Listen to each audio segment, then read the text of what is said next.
All right, everybody, welcome back to the Dropcast. This is episode 2, and I am your host, Claudio, and I am here with, of course, my wingman, the one, the only, the legend, wait for it, Derry Lorand. What's up, Lorand? How's it going? What's up, man? How's everybody going? Thanks for joining us again for another Dropcast. Dude, thank you for showing up. And looks like you've improved the set, so I can't wait to talk about that. I got you there. Try hard, right? Yeah, try hard. Well, I mean, you know what? It looks good. It looks good. You gotta baby steps, right? Baby steps. Well, yeah, we'll talk about it when we get to it. Yeah. All right. Well, let's get on with it. Lorand, as always, what did you do before the drop? Well, obviously, we just mentioned the setup. Well, because we had some feedback, people telling me it looks like, well, and I really was just laying in bed with my mic on my chest. So we did a little improvement. I brought my other setup that I had in another room, and I basically set up in here, put some lighting on. Lighting is terrible. I have my glasses on, so I look like I'm trying to be really, really cool, and I think I am. So, dude, you look absolutely awesome. Yeah. I love those glasses. You like still look like hard. snow. Snow? Yeah. Just say informer. Just say informer. Inform. Yeah, there you go. Yeah, I did that, and then yesterday I love I'm talking like we, like I'm a big production company. I by myself did streaming of Space Marines because that's why I just started this year. Second episode of that, kind of going down memory lane. Which is surprisingly, it was good, but then I don't know if whoever was there last time was also realizing this game, man, games from that age would never like survive nowadays, just because little things I bought, like getting hooked on edges of polygons when you're trying to get out of a swarm of orcs. It's like, damn it. But anyway, the game is great, so I have a good time with that. I put a mod on it for Space Wolves because you asked for it. Heck but, yeah.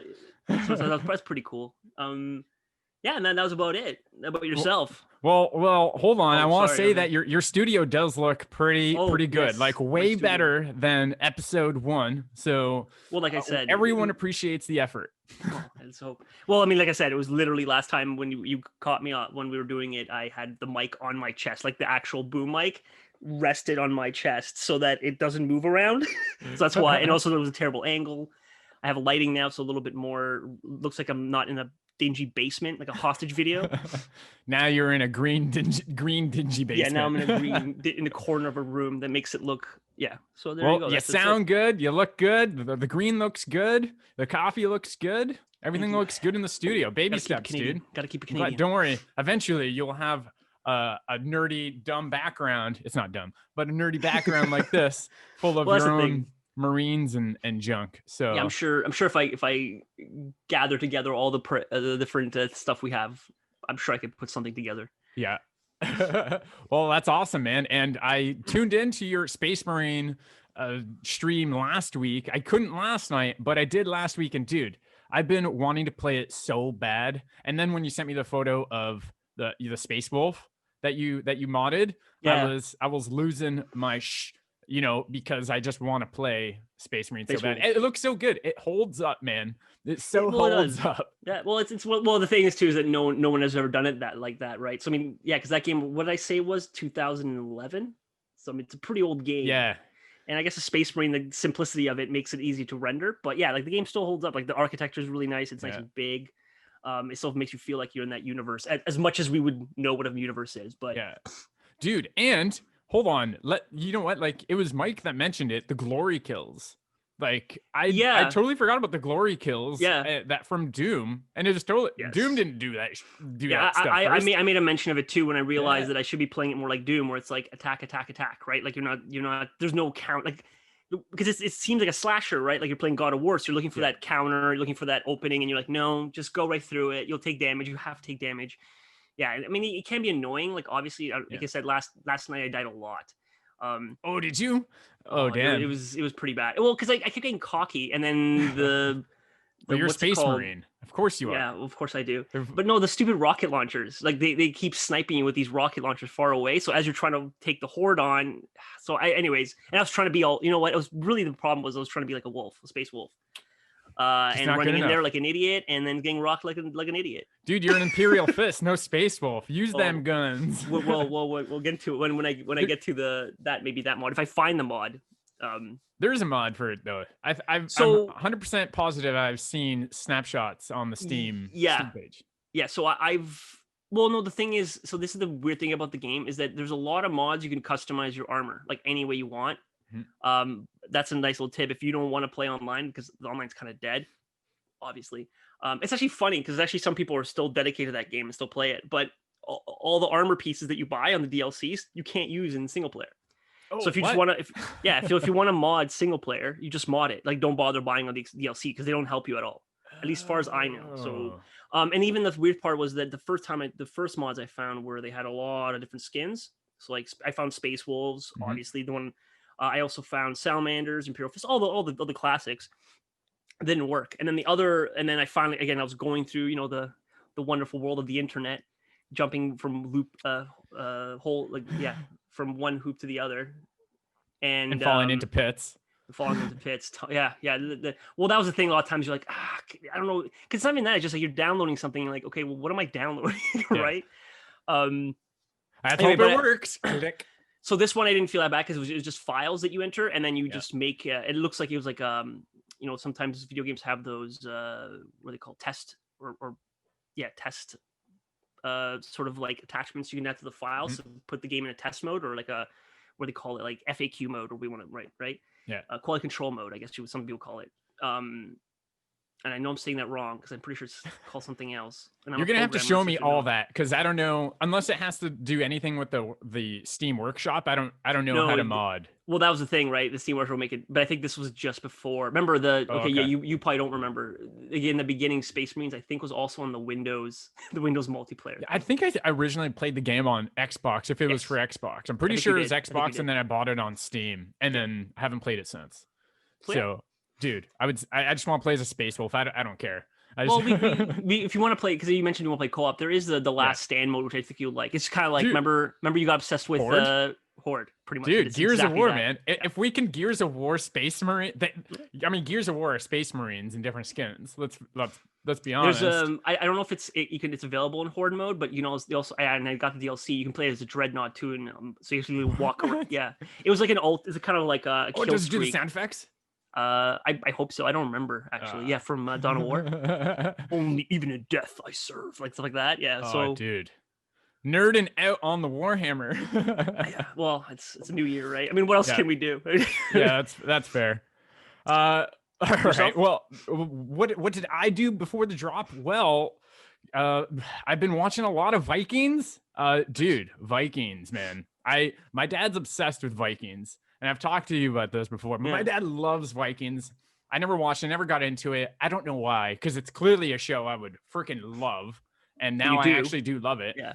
Because it's basically I don't want to say it because it has nothing to do with it, but it's like Space Wolves. They're Vikings, Space Vikings. I mean, even the names Ragnar and Bjorn are in the show. The entire influence of Space Wolves is in the show, and yeah, so like, dude, and I'm losing my mind. And every time like a new character shows up, like Jarl Borg, like I'm like, this is awesome. Like I just want to use these names in the army. Do you know? Sorry, I don't want to snap this on you. Do you know if the show's based on actual historical, or is it just is it like made up fiction? I have no idea. No idea. I'm assuming it's fictional. But the things that they do and their methods and their festivals and their what the hell is it, traditions and all the stuff that they do based off historical. Yeah, exactly. I'm assuming, but I mean, like, it's a gruesome show, and as far as I know, what I see in the show is what Vikings actually did, and it's horrible. It's almost sickening to watch sometimes. Oh yeah, but I'm like, you know what? It is what it is. It happened. Whatever.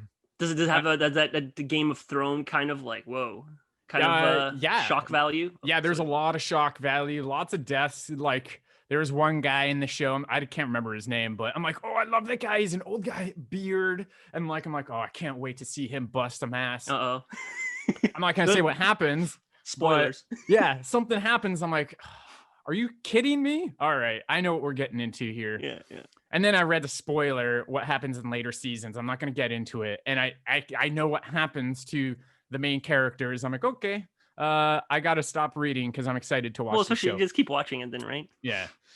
So I've been watching a lot of Vikings. I think we're on season 2 now, episode 3 or 4, and it's getting better and better. So really pumped to see Bjorn, the son of Ragnar Lothbrok, kick some ass, man. He's owning. But besides Vikings, what have I been doing? Let's see. I'm looking at my notes, man. I've been that's we made them. So yeah. I've been painting, not painting, but I've based a lot of models with these little miniature models. I've been basing them with winter scene, winter. What do we call it? Whatchamacallit? Winter based, yeah. Winter basing. And I haven't based anything in years. Like I haven't painted in 10 years. I haven't based since then, and I'm loving basing now. I ordered a wicked base kit, winter basing kit off Amazon. I got some cork, like a cork board, some cork, super thin cork at the dollar store. Now I'm using that to make cliffs. And I'm like, I can do this as a hobby alone. Like liquid frost. I got some winter slush. I'm like, I haven't used the slush yet. I'm super pumped to use the slush because why not? I'm going to all out winter wolves here. Do it up. So pretty pumped for that. And what else I've been doing? That's about it. Just that's all. That's what I'm looking at. Oh yeah, and as you can tell, the new background. That's what I've been doing. So I set up the new background last episode. I had that weird gross shelf here. I wasn't a fan of it, and it was killing me. And I was procrastinating to like shooting videos because of that shelf. It's not flush, and I'm picking and it has to be perfect. Everything I do has to be perfect. And now to me, it looks a little better. Not perfect, but a little better. It's doable. We'll see what happens. Oh no, yeah. You're pursuing perfection, dude. That's the path to chaos, my friend. No? You know what? And it's the path to glory, I guess, which is chaos. Yeah. I mean, chaos, the only path for chaos is glory. So that I'm on the path to chaos, I guess. So I do love chaos. So yeah, that's what I've been doing. So we both upgraded our studios. So that's sick. Some more professionally than others. Well, you know what? We won't point fingers. I'm pointing fingers. This background took years to collect and to just build. Not build, but like, I've had those 3 4 guys. Those are the first toys 20? I bought when I moved to Toronto in 2004 at 401 Games. I bought those when it was at Girard and Young. Remember that? Yeah, shout out to 401. I haven't been there. Oh yeah, that's when it was like it was like a very small little store, like a basic cart shop. The weird small store. Yeah, it was awesome. That was my favorite store because it was literally down the street from where we lived. And I bought those guys, and I've done so much. We're in Toronto, by the way, just in case. We're in Toronto, Ontario, Canada, the greatest country on earth.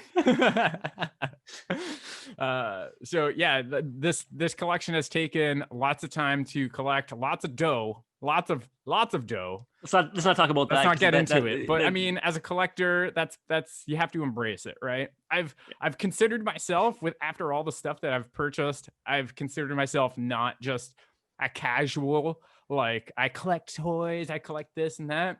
I actually consider myself a collector because I've invested way too much money to this stuff. And there's only one name for that. Collector, I guess. Yeah. A collector. So, and now collector or addict. It's one of the two, right? Yeah. When I see my pile of plastics, I'm always like, Yeah. The symptoms look familiar. Yeah. I mean, whatever. I think you have as many Marines and as much Warhammer as I do toys and stuff. Maybe not. I have tons of Warhammer Fantasy Battle stuff still. So, I mean, you got rid of all yours. So I wouldn't be surprised if I still have more Warhammer than you. Well, that was the thing, right? I did that big purge where I got rid of like all the things I wasn't touching and I was giving them away. And I maybe not to that extent, but I'm pretty sure I built it up again with more random useless stuff. But I'm sure people will see what we've been collecting over the years.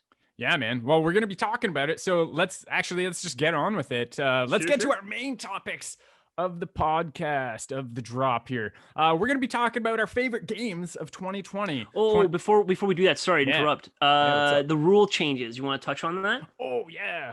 Just the big 40K drop, that the FAQ that happened.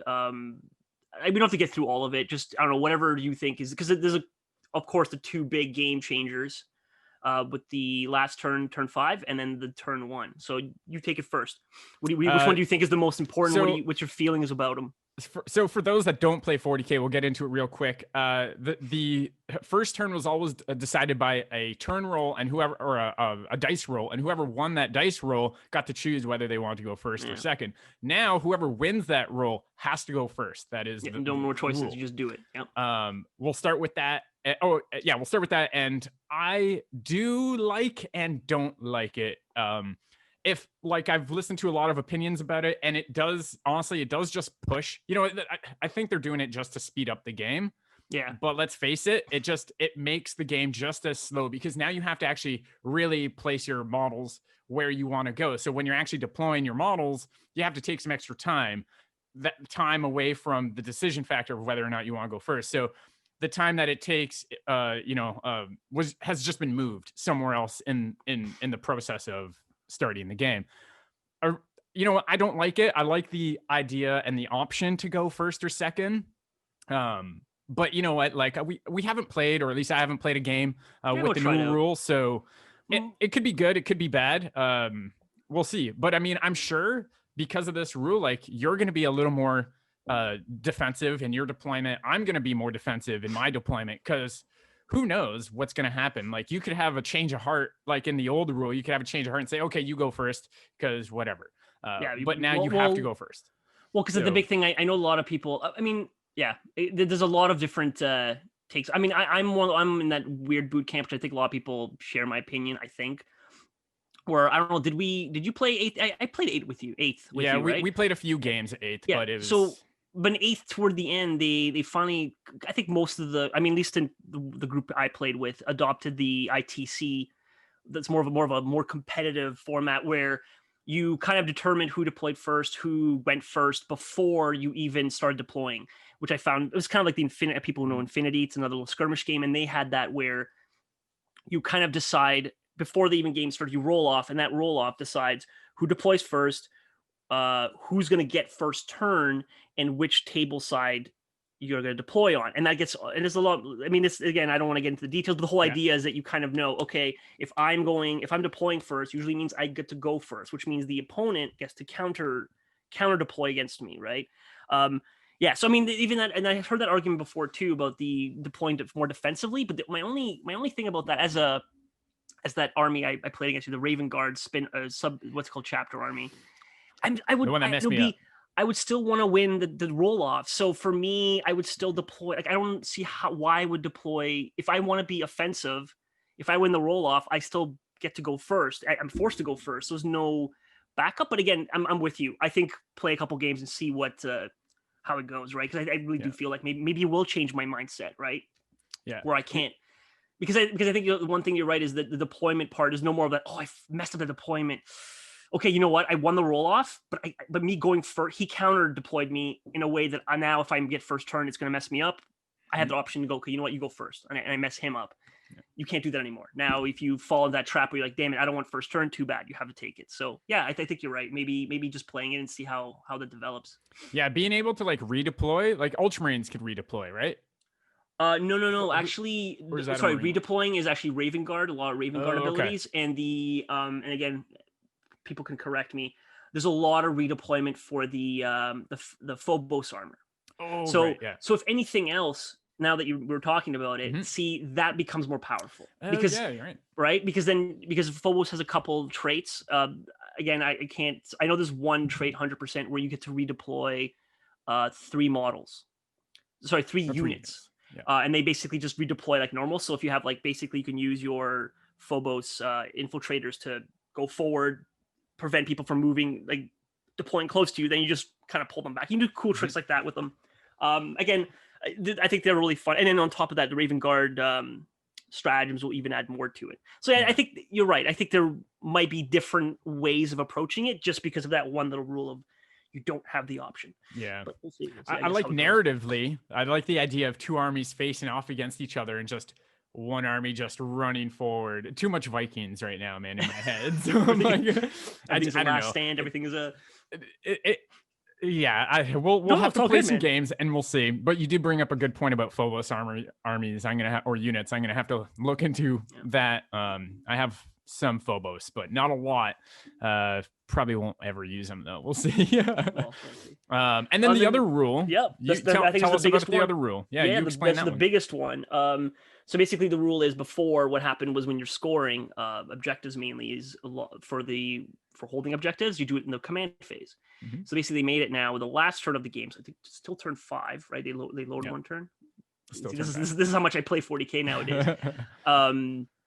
Basically they made it so that the player who went second on the last turn scores at the end of the turn instead of the command phase. End of the turn. Am I correct? Yeah. Okay. Which is huge. Because the big problem before was, I think, a lot of and again, this is really high level competitiveness, right? And I get it for those people where it was obvious. Like if you went first, you had so many advantages. You get to go first. You deal the first haymaker damage. You get to take you can have to push down the objectives if you're that kind of army. And then on top of that, in the last turn, the big huge advantage was last turn hits, turn 5 hits. Your command phase goes, right? You score your points. You don't care anymore. The game's over for you, right? So now you just literally, your turn starts, you get off your objectives and you can mess them up. You could basically throw wrench in the other person's whatever. And again, this time is not a lot of units, right? So you're scoring with 1 or 2 units and you can basically give up your objectives and go in and just mess up his last turn objectives and not even have to worry about winning or not, because you don't even have to fight him, right? Because his turn starts and it goes, okay, my turn starts. Oh, I can't score anything. Because instead of charging me and fighting me or doing whatever, you just blocked all my objectives. Again, I'm sure it's more the fact there's no response to it, right? That was the big question, or not big question, but concern people had, right? Was the last turn, if you were against a good player, they could use if they went first, just stop you. But now it's different because now it's almost like an advantage to go last almost, because now I can fully respond to you. I can move, shoot, assault, and get that last score, which I think is huge.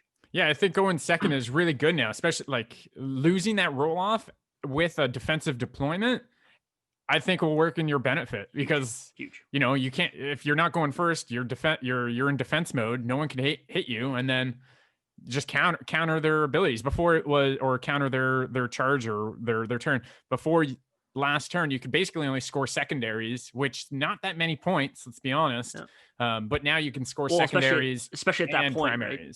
What's that? Turn five scoring secondaries is usually pretty hard, right? I mean, sorry, that's fall. I can't say it's pretty hard depending on what you pick, but for example, the ones that people like attrition, there's not a lot of things that deploy on all fronts. Right? Like that's probably the easiest one to get last turn if you have enough models left on the tabletop. Yeah, but so and the big thing about the big thing about that one is, again, right now you can literally go up and get those maybe 3. If you have 3 models left, you can get 3 objectives, right? Not even fight the guy, just kind of go on and go, okay, here's your 3. Hang out. Yeah, I'm obsec. I win. Right, and you could do that. But yeah, so I think we're both in agreement that we like that idea of scoring points. I think that's I think that's really good. Out of all there's a bunch of stuff, and I don't know, you could point out, I don't know, ones that other FAQ stuff that affects you. But yeah, I think that one, I think it's universal. I haven't heard one opposing opinion like online. Me and you agree. I think most people that I play with 100% were like, yeah, that makes total sense.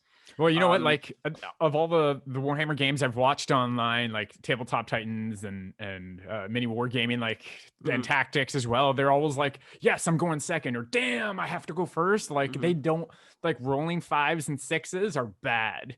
Like you don't want to roll that, because you're going to deploy in a defensive position all the time. If you're not, then you're taking a big risk. And if you deploy defensively and you go first, you're basically wasting a turn moving out of cover into that's the trick. An offensive position. But so maybe you have to just like 50, wing some of the unit. Yeah, you have to 50-50 sacrifice some units sometimes, put your dreadnought up in the front and wish and hope he doesn't die first turn if you happen to go second. And the more and more we hit on that point, I mean, we'll explore it. I feel like it'd be better. Sorry, it would be best when we start playing it, because I feel a lot of it is going to be psychological, like you mentioned, right? Just maybe the way a person thinks is going to be different. Like, okay, you know what, F it, I'm not going to risk even not getting first turn. I'll just I'll always deploy that I'm going to get second turn and to basically be able to respond to first or second turn situations. Anything else you in the FAQ that caught? I have a couple, two things that. Okay. Not for me. But yeah, what I mean, those are the two big changes for me. I honestly can't even remember the other FAQs because they were so minuscule to me. But maybe you'll remind me. Go for it. What did you? I don't. You know what? I'll be honest. The only ones, even these ones, I kind of came up from just randomly and people pointing it out. So Crusader squads for Black Templar, they were kind of a useless squad. They're really expensive and not as good as Assault Intercessors. They went down to 15 points, which is kind of crazy. That's good. I wanted to put one of those units in my army anyway, but that one was, it's kind of interesting. Went back to the old Marines with the 2 wounds, which is interesting. So it's 2 wounds with the old 8th edition point cost. So that'll be interesting. Again, that will be whatever. We'll see how that goes. And then the other one that kind of weirded me, but Tau has been weirding me out for a while now, because even with all their releases and their balances, this to me makes no sense. It feels like they just want everything's about the castling with your drones. But now they made drones stupid expensive. They made 20 points a model for a drone. Sorry, this is only the drone squads. So I think the drones in that you attach to like the upgrade drones. So basically when you buy a squad, you can give them usually like 2 drones, or if you buy a suit, you can give them 2 drones, right? Also for each suit. Basically, you remember them. They're the ones that like keep getting in the way and like keep shots off of them. Yeah, they're annoying, right? And I totally get why they did it, but at the same time, I feel like they went, again, this is my one critique of GW. They love to pivot all the way to the other way.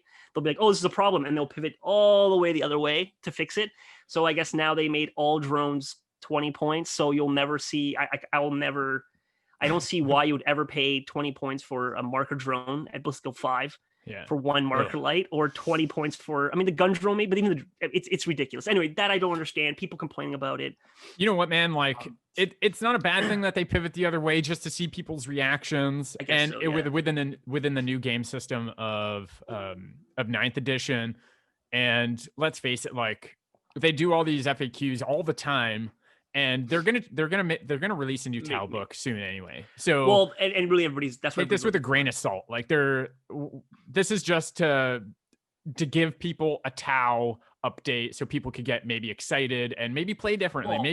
That's the thing though. What I just said, right, is that people. Well, I mean, I don't know. It's weird.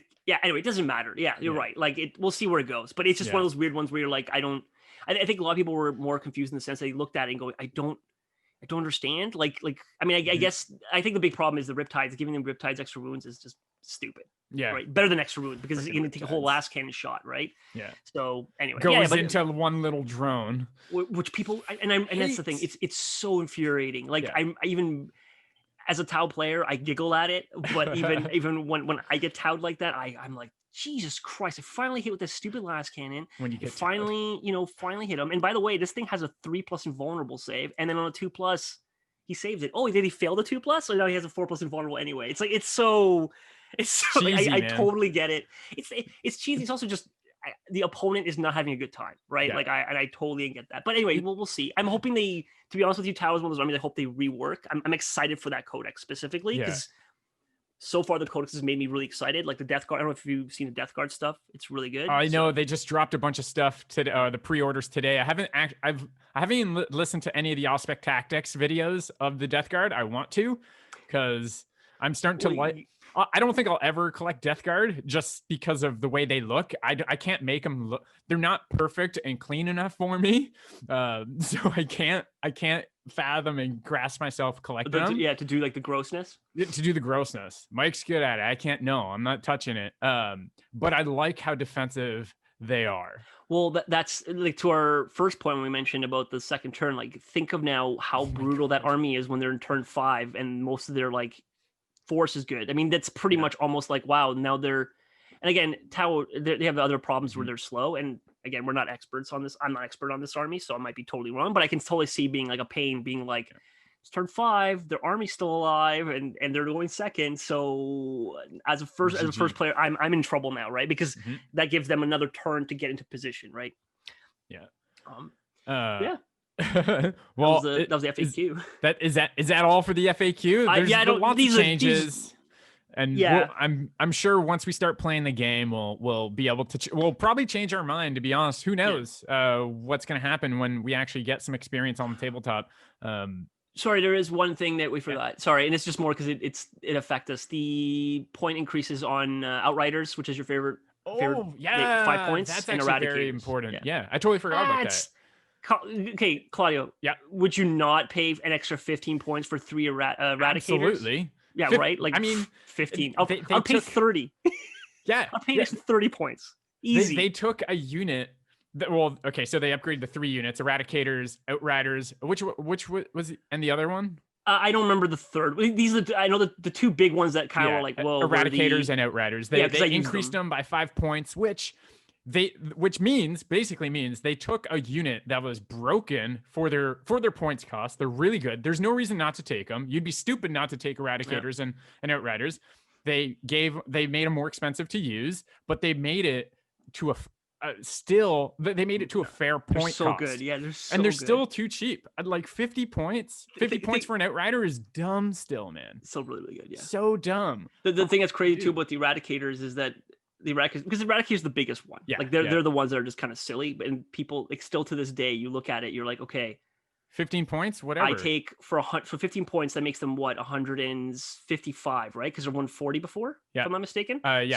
So 155, a squad of 5 Hellblasters, which are not as good. I don't think they're as good. Maybe the assault ones are really good now, but even then, let's just not even talk about what they have. But just regular intercessors with Hellblasters are still 165 points. Yeah.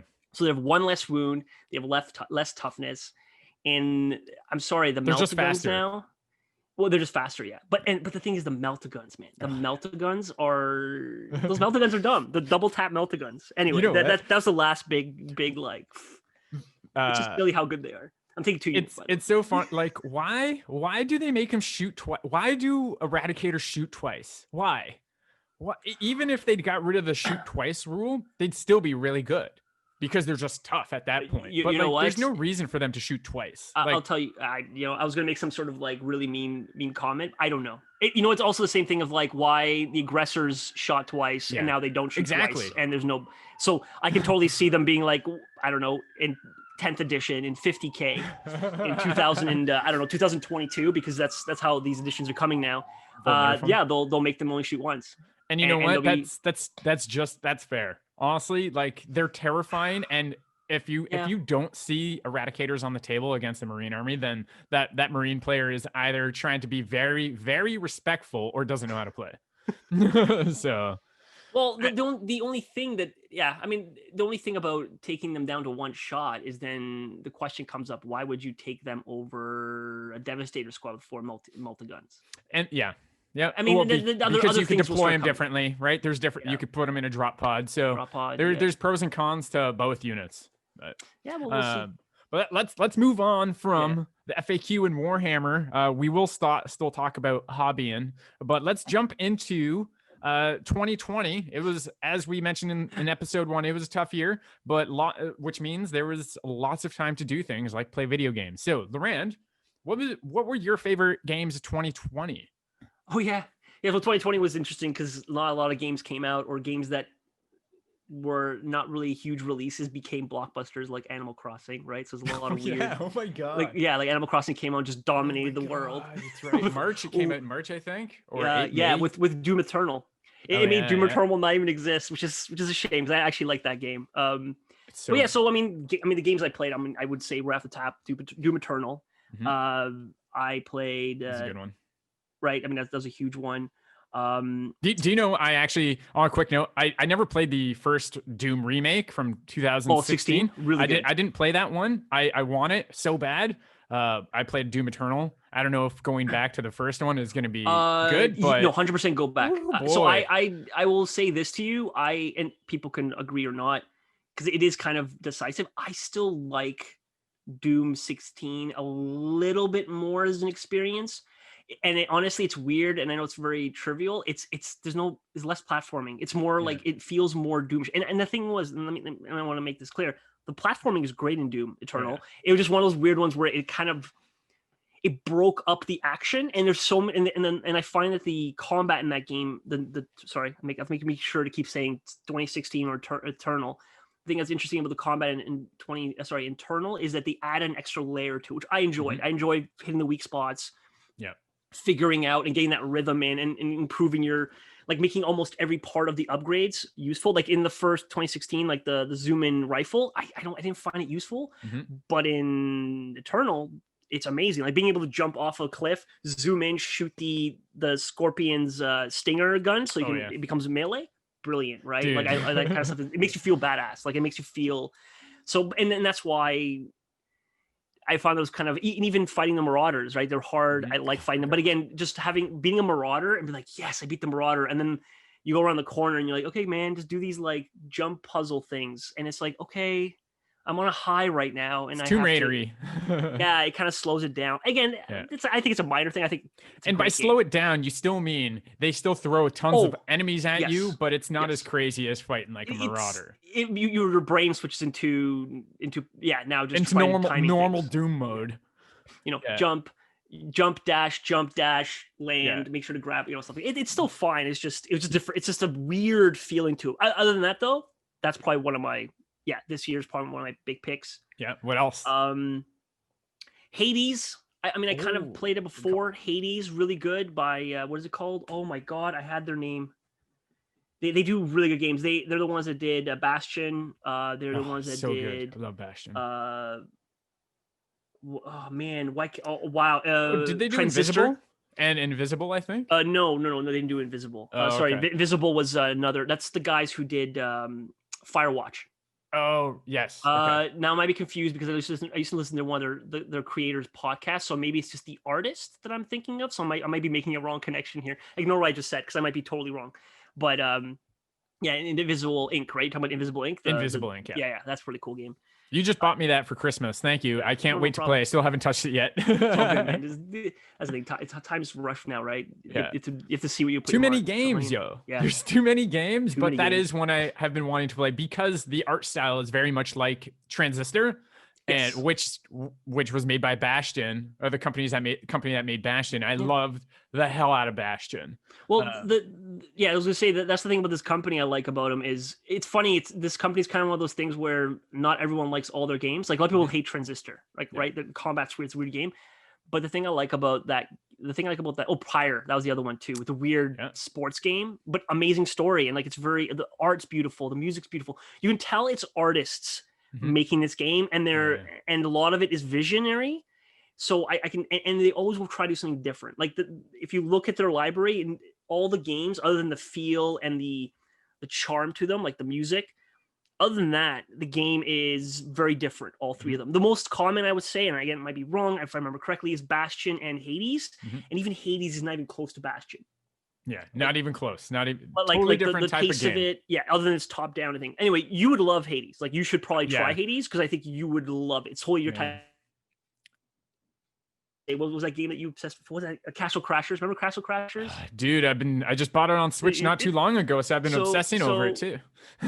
So think of this game, but Castle Crashers, but it's meant to be obsessively played. Yeah, so I watched Christopher Odd stream that game like over and over, and Hades, right? You know, Hades. Right? Roguelike games. I've never been into roguelikes for like I like the idea of them.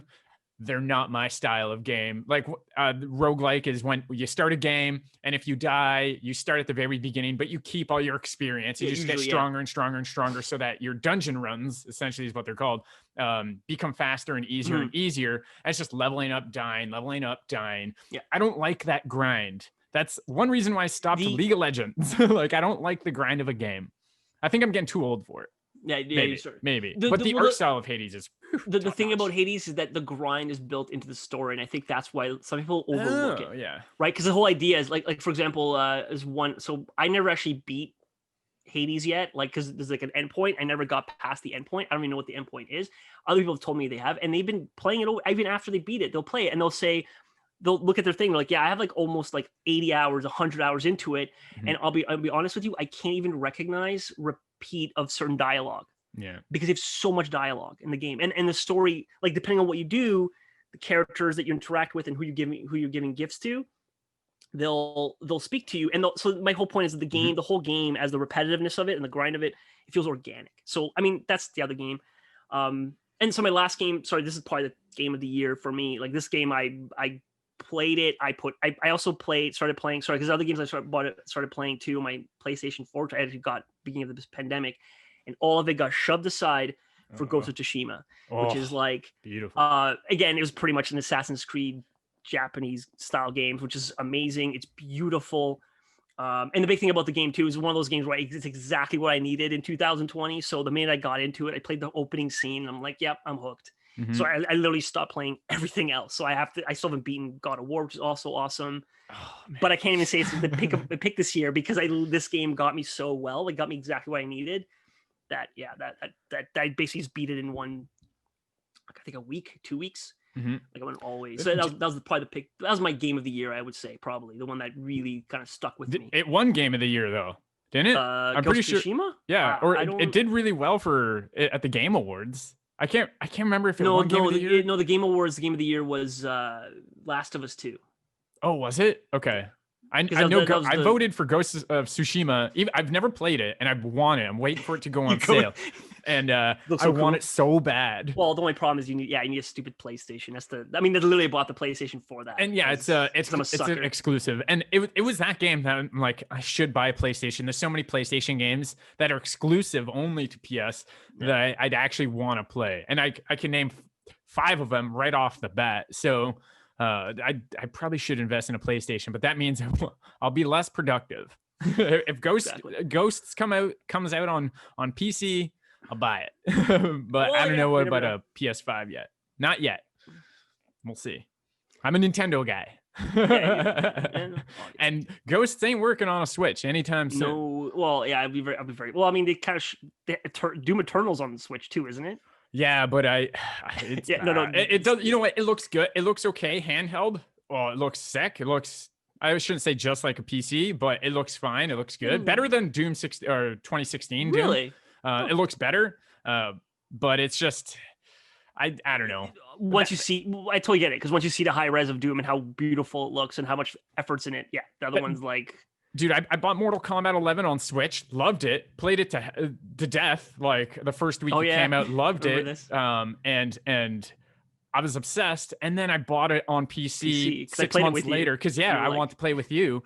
And I had to uninstall it from the Switch. And I bought the expansion. I bought Aftermath on the Switch. I ended up rebuying the whole thing on Steam because you cannot go from the quality of a PC game to a Switch game. What, like Mortal Kombat? Well, like Mortal Kombat. Like Mortal Kombat specifically. I'm not bashing Switch whatsoever. I love Nintendo, but like Mortal Kombat, stick to another platform. Yeah. I mean, you know what though? It's still nice to have it. Like, if you're, because again, that's the benefit of it. You're getting to give up the fidelity and like the responsiveness, I guess, maybe, I don't know, but you have it portable. I mean, you have Mortal Kombat with you wherever you go, which again, that was the best part. Like commuting to work, guess what I was doing? I was training. I was practicing Mortal Kombat, and it helped me play against you on PC. But it paid off. But like, hey, Lorand, can you put your controller down? Let me juggle you around for 20 minutes. There you go. Let me do another 55% combo with Cyrax. And then giggle at me and be like, hey, did you like that? Yeah. Isn't that great? Here, let me do it again. Yeah. So those are my games. Those are your games. Nice. What about yours? Mine were basically all the same game. So beginning of the year, XCOM Chimera Squad dropped, and I love XCOM. Wow. It is my favorite game of all time. It's not my favorite franchise. That's Mortal Kombat. But XCOM 2, 100% my favorite game of all time. I will play that over and over. And then XCOM dropped Chimera Squad, which is basically like a standalone XCOM style experiment. It was an experiment, and you know what? You can tell they're trying out amazing systems. Yeah, it was really well different game mechanics.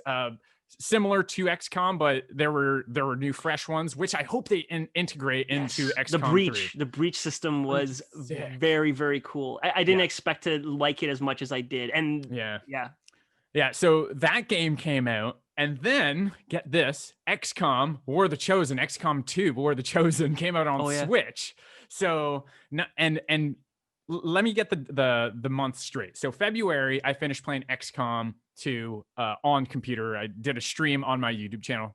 You can go watch it right now. And then XCOM Chimera Squad dropped, and then XCOM dropped on the Switch. So I spent another month and a half playing that game on the Switch, and I spent actually probably like 2, maybe 3 months on it, because like when I play XCOM, I like doing everything, and just being the top, the best of the best. I like having the best of the best troops when I go into the final mission. Anyway, that dropped, and then so I was all into XCOM, and then recently in December, Empire of Sin dropped, which is basically XCOM Mafia style, with it's more XCOM Chimera Squad Mafia style. It's a B game, right? So it was like a $25 game or something. Yeah, it's like an indie game.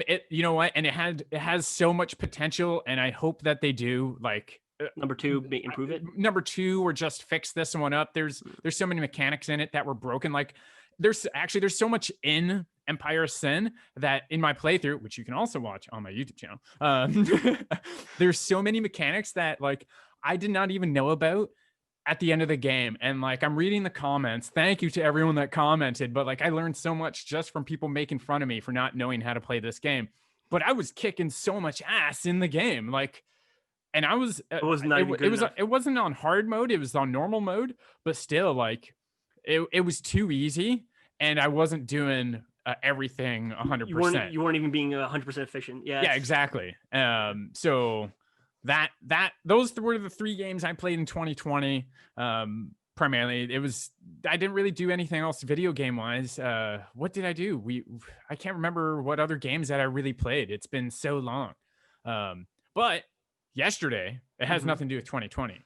But yesterday, I bought Scott Pilgrim versus the World on Nintendo Switch. Yeah, it came out, right? Then they do a big re-release? Yeah, re-release, like the special edition, ultimate edition. You get 2 other characters, and like I haven't touched it yet. I haven't played it. I just bought it. I can't wait to play it. I loved Scott Pilgrim as much as I loved Castle Crashers. Like you probably remember me playing Scott Pilgrim. Yeah, actually, I know I beat the game with you once. Yeah, if I remember correctly. Yeah, because it was like a what is it called? Streets of Rage kind of thing. Oh, right? Yeah. Road Rat. No, Streets of Rage. Yeah, Streets of Rage. Yeah, just like a beat 'em up. I hated Scott Pilgrim when it originally came out. Like not the game, just the franchise. I just saw the art. I'm like, this looks like it's for kids. I played the game. I'm like, I could get into this. I watched the movie. I'm like, oh my god, this is the greatest movie ever. I love it. Edgar Wright directed it, and if you know Edgar Wright's work, like it was so perfect. He was the director for that movie. I love that movie to death. So I played the game again, got into the comics and the graphic novels, and now I just like Scott Pilgrim. He also wears a Smashing Pumpkin shirt in the movie and in the game. No one understands that, but whatever. I was gonna say it's a very 90s. It's for 90s culture, early 2000 culture. Like it's very time specific, and it's also based in Toronto, right? Which is, I guess, for us, it touches a little special. It hits home. Yeah. You see Honest Ed's in the movie, and oh my god, R.I.P. Honest Ed's. Oh, he doesn't talk about that because I just realized, pizza. I'm sure if we watch that movie again, we'll probably start crying. And Lee's Palace. Big Slice. Is Big Slice still there? No, Big Slice was in. Big Slice isn't in it. It was in Hulk, the Incredible Hulk. Yeah, movie. That's what it was. And it was that's the last sort of remembrance of it. Oh, and Sam the Record Man was in Scott Pilgrim. Who was? Sam the Record Man. Yeah. No, it was. They walked into Scott. They were in Sam the Record Man. Yep. They pick up records. It was in the movie. Yep. Oh my god, I forgot about that part. Oh, great movie. I can't. Sam the Record Man, there's not even like a footprint of it left. It's just gonzo because Ryerson University. Ryerson, basically bought it and just built a fucking. Just demolished it. Yeah, they have a steel glass castle on it now. Yeah, nice building, but yeah, it's just weird. There's a lot of that area is that entire area is totally different now from what that movie is. Yeah. Anyway, so Scott Pilgrim. So I'm gonna be playing that soon, but that's it for 2020 video games. Let's jump into 2021. So like let's step away from video games because it's the beginning of the year. Let's talk about our goals in 2021 when it comes down to the miniature hobby. Yeah, because let's get into it. If you haven't noticed, we do love miniature hobbying. Me particularly, I really only play Warhammer. Lorand does play a lot more miniature games than I do. I would love to get into more. Time, man. It's always time. It's all time, and like I'm a very obsessive person. If I start liking something, like I will invest 120% of my time into this thing, and I I don't have 3,000% of time to invest in everything I do. As much as I love Infinity and the way it looks and the way it plays, I told you about it. I don't have time for it. No. Even Warcry. I want to play Warcry so bad. I want to play Age of Sigmar so bad. And then just no time, man. I'd rather focus on one thing and do it really well, hence Space Wolves. But Lorand, let's get into 2021 miniatures. What are your goals this year? What are you planning on doing, man? First? Yeah. Okay, well, do you want me to go first? I could go first. Go first. Go first. Okay, I'll go first. So I don't want to take up your... So if you don't know what Hero Quest is, I'm going to get into Hero Quest. Hero Quest is a old board game from Milton Bradley from 1990. That was created under Games Workshop. So the guys the company that made Warhammer. So I love Hero Quest. It is my favorite game, be it video game, be it board game, be it game of all time. I love Hero Quest. And then, so a lot of things happened last year in the summer when I went camping with my brother and our best friend. We played Hero Quest and they broke the game for me. I was so discouraged from playing the game because we played by the rules and the rules are not good. They were written in a time where rules weren't really fleshed out. And a lot of the rules were homebrewed rules. You just got to make up your own rules as you go. Also, this was also a time when the game was made for, casual play, not hardcore. Yeah. So if you haven't noticed, I can be a competitive player, but after camping and playing Hero Quest, just a side note, I literally said we're done playing. We didn't finish the game. We went camping for 3 days. You got that mad, and dude, I rage quit Hero Quest. I'm like, I do not want to play this game if you guys are playing this way. It's not fun for the DM, for the dungeon master, not fun at all if you play the way that's in the book. Were they doing, because I think you were explaining it to me, they're doing sweep and clear, right? Room by room? Sweep and clear. Yeah, sweep and clear. But there's a big thing with wandering monsters, which is basically if a hero searches a room, a wandering monster appears and attacks them, or can appear and attacks them immediately. But if that wandering monster cannot get into base contact with that hero, into an adjacent square, space, then the wandering monster is just wandering, doesn't do anything, doesn't attack anybody. So what they would do is they would put the hero asking for the treasure in a corner, blocked off by two, surrounded. Wow. And then they would just slaughter him.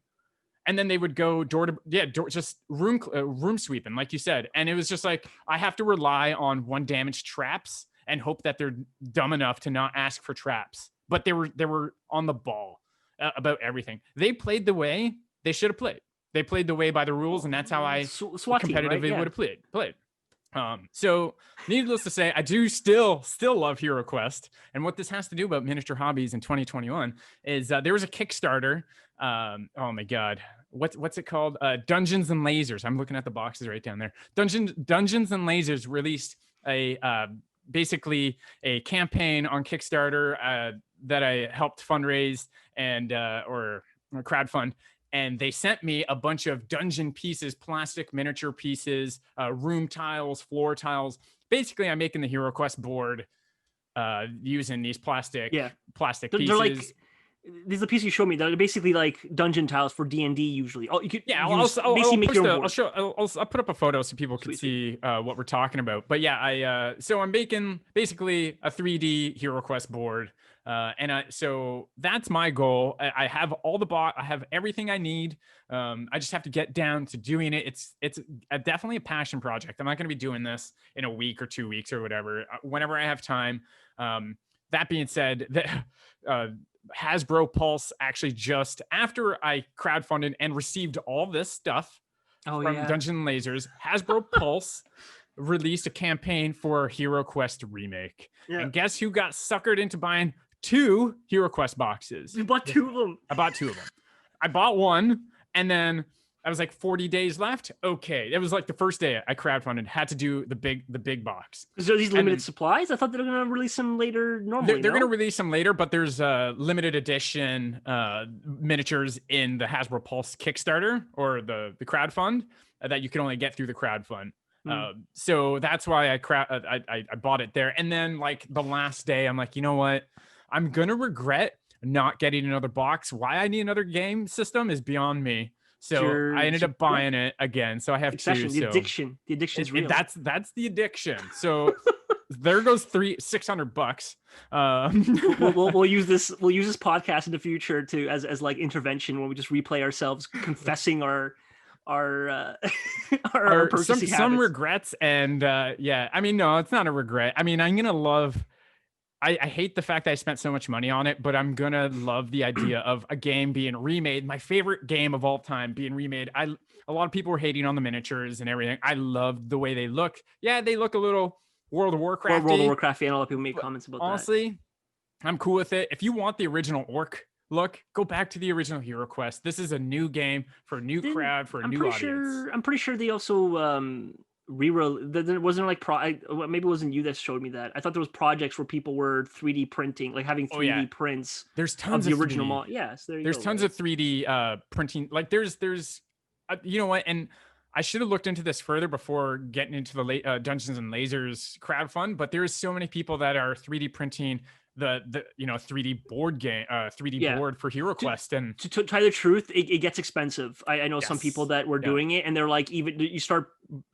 I think one person I know someone asked them to build like these little containers, and they started printing them, and they're like, man, these are because it uses up a lot of material, and then if it's depending on the 3D printer you have, so it might have just been fine that you bought the whole set and then you got it in one go rather than have someone print it for you. But because you know what, like if I were to go to Etsy or something and buy these pieces or 3D print artist or whatnot, it probably would have cost me the same amount of money than I spent for the Dungeons and Lasers. And only with Dungeons and Lasers, I got more out of it, but it will take like more pieces, more miniatures. It will take a lot longer to build and make. But again, if it's a passion thing for you, it's going to last your entire life. And I plan on having it finished and hanging on the wall so that if someone comes over, my brothers or you, and they're like, let's play Hero Quest with house rules because the original rules suck, then we're going to pull it off the wall, a nicely painted board. And so far, it is literally twice as big as the original board.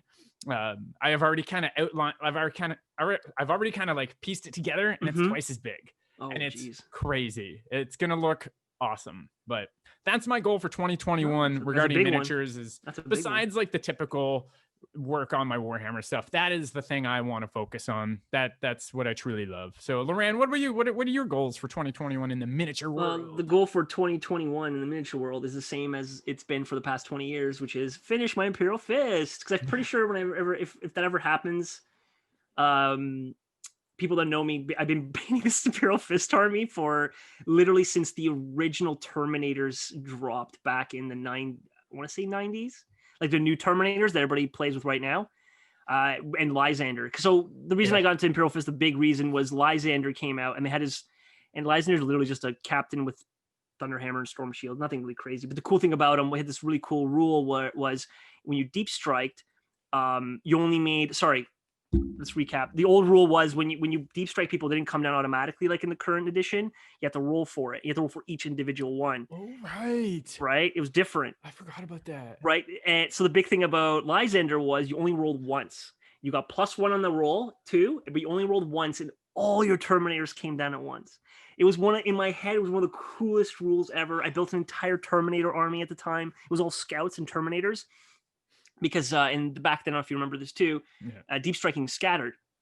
So, you could have like 300 points of Terminators drop down into a mountain and just disappear, right? Yeah. So the big thing is scouts were able to give Terminator homers, and basically Terminator homers, all it did was instead of scattering, you could just deploy 6 inches away from a model with that icon. So my entire army was just scouts on the field, and I think I had like 1,000 points of Terminators waiting, right? So sorry, I'm like, we're going off on a tangent of why Terminators are awesome.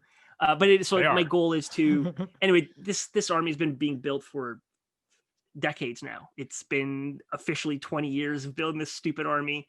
And they went from Terminators to power armor guys. And now I'm in the Primaris world. So I have a Primaris army almost done. I think I have all the models. I have to assemble one more unit. I need to finish it. We don't have playing games, so I can't get butthurt about when things don't work properly. So I don't have to rebuild the army. So I just have an army I want to finish. Sorry. Well, we did plan on having a Terminator versus Terminator Yes. fight. So, because I also have a ton of Space Wolf Terminators, and last time we got together, we were going to actually do it, but it was more of a spur of the moment. Let's do it, and then, but we didn't have our lists made. But next time we play, we should do it just to have fun. Yeah, just to see what the Terminator. Terminator. Well, I guess I got to use the. I tried the Terminators out, which is they're really, especially Imperial Fist Terminators. So I'm doing that. Yeah, you still have all of those Terminators, which is crazy, man. Yeah. Oh, I had more. I think some of the I don't want to say 100%, but I'm pretty sure some of the Terminators that you have, I gave you. Yeah, I actually have some yellow ones with no arms or bases. Still there you here. go. So if you want more Terminators, I have them for you. I have like three of yours left. Oh, okay. Well, yeah, because that's the thing. I'm missing bits and pieces because that's the big thing about this the world we live in right now. I can't, our local Sword and Board, one of the shops, they sell models that a nice place to pick up like scrap, and that's a good place to get Sword and Board. Sword and Board. So anyways, that's basically that's a simple. That's a bare minimum bar. I've been messing around with Black Templar because they're cool. But they're whatever. I have so many. I bought like 1 million of those. What is Indominus? Is it Indominus? Yeah. Ninth edition came out, and I'm pretty sure I spent the most money ever on an edition. In addition, we had no ability to play. We bought 2 boxes each, and I bought half of his one of his boxes. Because I bought a box to get the rule book because it's so good, and then I bought a half of the Space Marine from another set from someone else. So I ended up buying 2, and it's like, and then realized like, oh, we can't even play with them. We played a couple times. We had a couple weeks to get together, but not as much as I would like to. Anyway, so tons of Assault Intercessors. So I think Black Templar is kind of the thing I was kind of looking at for a while. So this is perfect. So I'm doing them. That for them, I'm doing slowly. So I think as we go in the week, I want to do like a kill team with them. I think right now I have a couple Reavers and Lieutenant. Dude, can we do a kill team? I'll make a kill team. I've been slowly looking into kill teams people have been making. I would love to just make one. This is my Space Wolf team. Yeah, that's the thing that's cool about it, right? Is just 5-6 models of things you want to paint look cool. The rules are pretty strict, but yeah, hopefully there's a new rule set comes out for them. So I'm doing that, and then I don't know. Also, you mentioned Infinity 2. I want to finish an Infinity Army, so. Just finished one. So I'm looking at maybe just doing my Nomads I just have a bunch of models. I haven't played them in a while, so I might just paint them as like a painting project. So I've just do that 10 models. Usually they're not that hard. Use some contrast paints, mess around with some different ideas. And then do that. That's pretty much it. So hopefully as this podcast goes forward, I'm using this podcast literally as a motivation to paint and hobby. Good, man. I'll have some updates here and there of like just different things I'm painting. And do you have anything in front of you that you want to show? Well, you know what? I have this Lieutenant, which I guess we could post it. Yeah, I'll throw a photo up here. I was going through my stuff that I can show, but the thing is, my Lieutenant's kind of the newest model I painted. I finished it this year. It's kind of like Imperial Fist Lieutenant. I modified. It's kind of weird. I modified one of the banners. Well, you guys will see it when you see the bottom. He's one of the actual what do they call this? The ancient blade guard from that box, and I chopped off his banner. I chopped off his arm. He's got these. Yeah, I made him have a spear with a shield. So I'm using him as the mastercrafted lieutenant. Sorry, mastercrafted power sword with storm shield lieutenant. And dude, that's a sick model. So that's the one you brought over, right? When we played. Yes, when you saw him, because he's one of the few Imperial Fist models I painted. So sick, yo. He looks pretty cool. So yeah, people will see him, and that's probably the one I want to show. And then that's about it. And then everything else will come as I'm moving forward, because I don't really have my Black Templar list again with this addition, this rule update we just had with the point decrease, and Crusaders might be coming back, at least one squad of them, because I like the idea of just like rushly assembled Marines being trained in the battlefield, getting thrown into the grinder. Is kind of interesting, and that's kind of what Black Templar's deal is. They're just they're a nomadic chapter. They're constantly moving and attacking. They're basically the Crusaders, right? Dude, crazy, you know what I love about them? Because you've been doing. I've been watching a lot of lore about the Black Templar, and Lorand always tells me, they're an army you would love. They're close combat. Do it, knights, whatever. Yeah, I would love them. And what I really, the idea of the fact that they chain their weapons Yeah. to their wrist, and they, so that, you know, they can't put them down in battle is awesome. I love that idea. Yeah. I like it. Just, and I was always wondering, because I had a lot of weird bits, Space Marine bits, and there would always be these stupid chains from the weapon to the wrist. I'm like, Yeah. why the hell is Why does would you it do exist? What is this? I don't want to use this. Throw it away or whatever. And now I understand those are Black Templar Yeah. pieces. So that's sick. And now I kind of want a Black Templar army just because, just the lore in itself. Well, I mean, How badass Sigismund they is are. one of the Sigismund. I don't know, you know who Sigismund is. Sigismund. I love saying his Yeah. name. Yeah. Sigismund. He's one of the craziest. Like he's supposed to be like one of the best fighters. Also, he's an Imperial Fist. Just That's right. So that's the big thing too. Is sorry, this for people who don't know, which I'm pretty Okay. sure most people know, is that the Black Templar are a successor chapter of the Imperial Fists, because and again, I might be wrong, so people who are more in tune with the lore can correct me, but basically Sigismund was like, after everything went down, Sigismund like, we don't want to stop hunting chaos. Like, yeah, they can run all they want. Like, Sigismund's kind of pissed, right? Because they got betrayed. So Sigismund takes a bunch of the Imperial Fist, makes them officially keeps them Black Templar, and they just goes off into the warp after all the Chaos guys. So even that story is pretty cool, right? And now basically the whole idea of them in the current timeline is no one really knows how many there are. They don't really follow the codex. They kind of do their own thing. Mm-hmm.